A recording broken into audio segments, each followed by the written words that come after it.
guys. Another day, another bazaar na naman tayo no. Punta na naman tayo sa ating bazaar booth.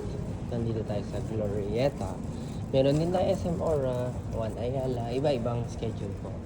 Ayan. So thank you so much sa dahil support nyo, syempre na-invite po kami lagi. So thank you din sa mga organizer na nag-approve sa amin.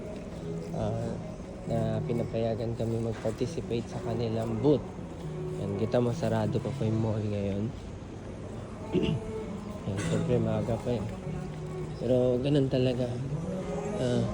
Maaga gising, maaga tagumpay, di ba? Sabi nga nila. Pero syempre kung nagbabasar kayo, tas non-food kayo, maybe 15 minutes before kayo darating, pwede na siguro yun. Sa akin kasi, may mga piniprepare pa ako, i-display pa. Yan. So, i-display pa. Tapos, mga empty trays ko, mga empty boxes. Iba ko pa yan after. So, depende siguro. So, kung magbabasar kayo, tapos non-food po kayo, kunyari po, keychain, or ano pa ba, accessories, or maybe perfume, yan.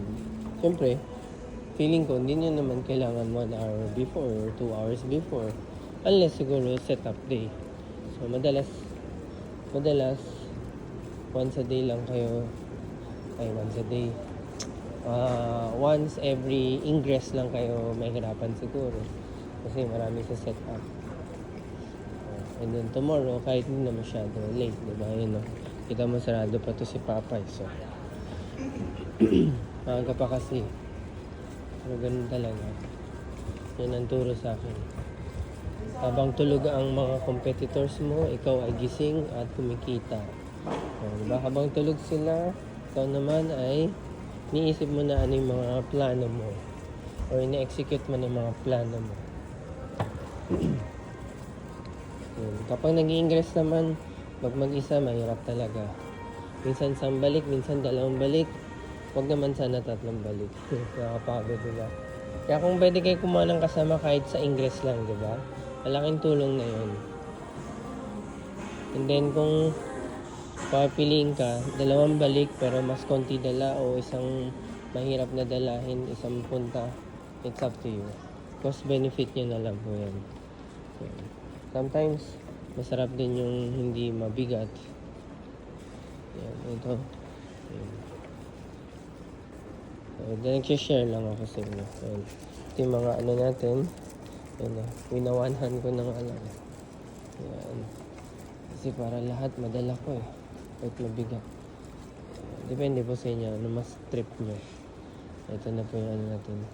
So, sold out tayo kaagabi. Yeah, thank you so much. Yan, ito. Ito tayo. Magtabi-tabi muna tayo ng mga gamit. Yan. Tignan muna natin sa ilalim. At syempre, ilaw muna. Lights. Open natin ang light para maliwanag tayo dito. Yun, no? Let there be light. Let there be light, sabi nga nila. Teka. Yun, no? Isa-isa natin to. Yun, no? Let there be light. Yan. Alright.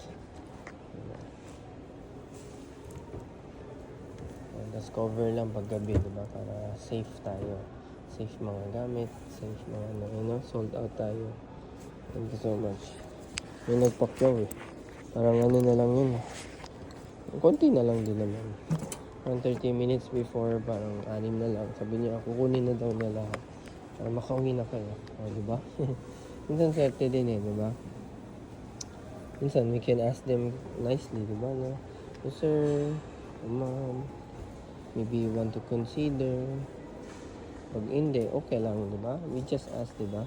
Pero sabi nga nila, okay lang magtanong. Pero, syempre, respectful way pa rin na yung saktong tanong lang. Yan. Isa-isa natin to. Yung saktong tanong lang din. Tsaka, depende kung may offer kayo, diba? Yung mga ma'am, inubos mo lahat to. bigyan kita ng coupon, yung mga ganun ba. It's up to you. Kaya kung may katanungan kayo, let's learn from each other. Ako, basa lang ako ng basa. Mahilig kasi ako magbasa-basa. Siyempre, I admit na I don't know everything. So, of course, yeah, we gotta learn from each other. Mga prophet natin. Okay, sige po. Sa next video na lang. Tayo. And ito yung mga setup ko ngayon. Mga trays, mga boxes yan. Yung mga in-order na sa amin yan eh. Parang 11 pieces or 12 pieces per boxes. Ayan. Setup natin. Ayusin ko pa yung mga pangalan mali. Ito malinaw. Okay, sige po. Thank you so much. Ayan, thank you so much. Hello. Good morning. Thank you so much sa mga nag-visit ha. Mga iba nagpa-picture pa, diba? So, thank you for sharing the photos sa mga booth namin para mas makilala pa tayo. We build this community from ground up, okay? Cheers!